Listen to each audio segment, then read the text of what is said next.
it's extremely difficult to become rich in Kenya if you are not a politician or associated with a politician. Very difficult.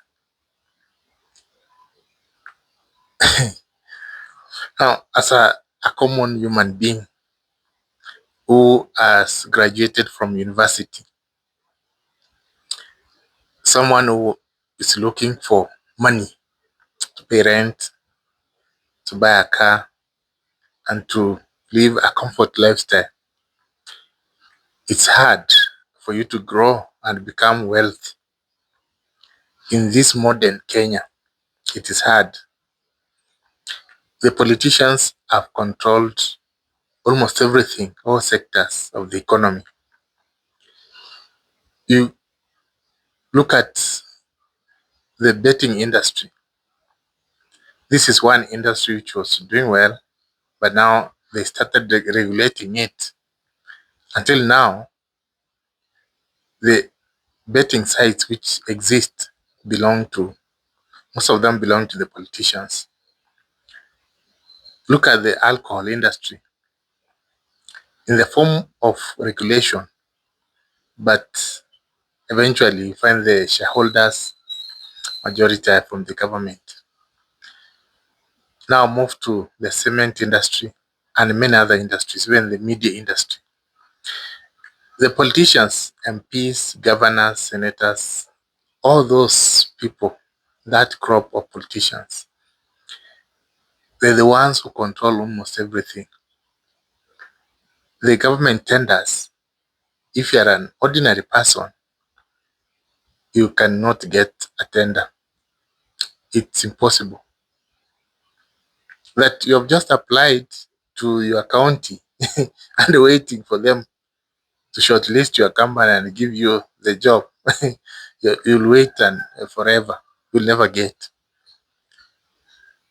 Now, the only thing politicians are glorifying is this housing project where they pay 600 shillings per day. The boda and the mama mboga. They know those are the majority, and that is where people will remain poor forever so that they can continue rolling you. Those things, they make sure that there are more markets for mama mboga, there are more shades for boda, they are building affordable houses, and their main aim is to give jobs to these people so that they can earn 300 shillings per day, or let's say 600 shillings per day. And in Kenya, if you're earning 600 shillings, that is approximately 24,000 shillings per month. Land in Nairobi is more than 1.5 million. Now calculate how many years you'll save that 24,000 in order to buy land in Nairobi.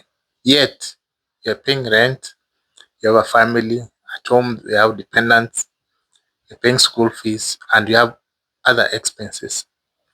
Those are the jobs which politicians glorify and claim they have given Kenyans.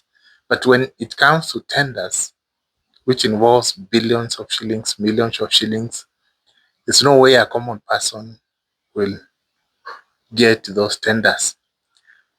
Now, when it comes to business, if a sector is doing well, they make sure that they have added more regulations, more taxes to that sector, so that they can get more and ensure that you remain average. And those are some of the reasons why more than 70% of Kenyans are average, and only less than 2% of Kenyans earn more than 100,000 shillings.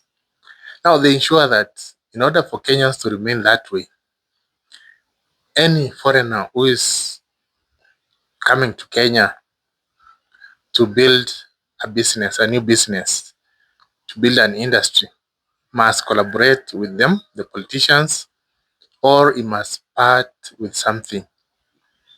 And that's what happens to several companies, foreign companies which want to settle in Kenya. We have Dangote wanted to build a company here, cement industry. That's one example. There are so many others who don't say what happened. So he wanted to build, but eventually he was told to part with something, several billions, so that he can build industry here. The reason why there are many jobless Kenyans is because of those hurdles, those blocks that the politicians put for companies to grow in Kenya and to employ people. Now they ensure that Kenyans, the only companies which survive mostly are those which pay less than 30,000 shillings per month.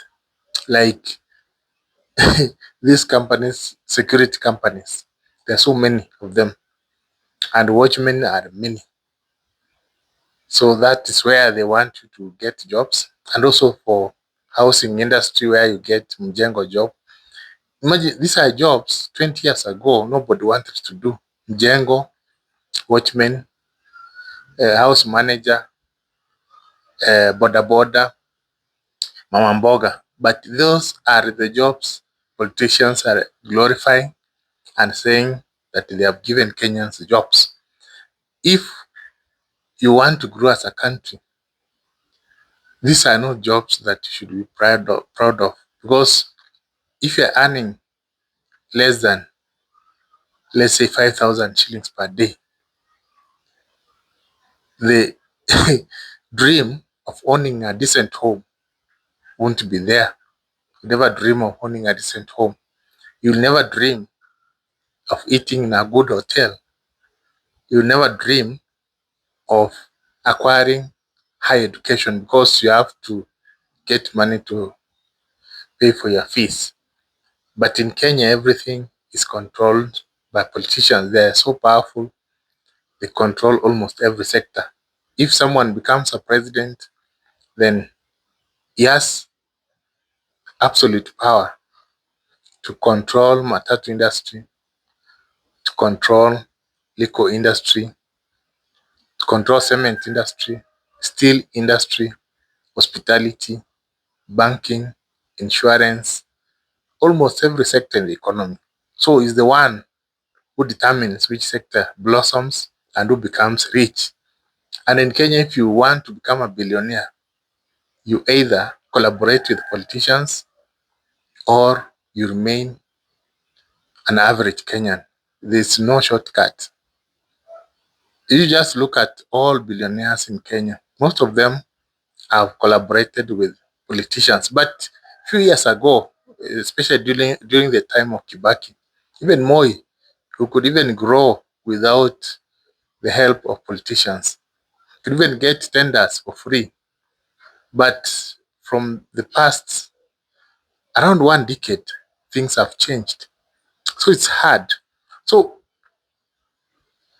in this time, especially this new government, just move around estates, even from the previous government, move around the estates and see people are developing apartments, people who are developing mansions.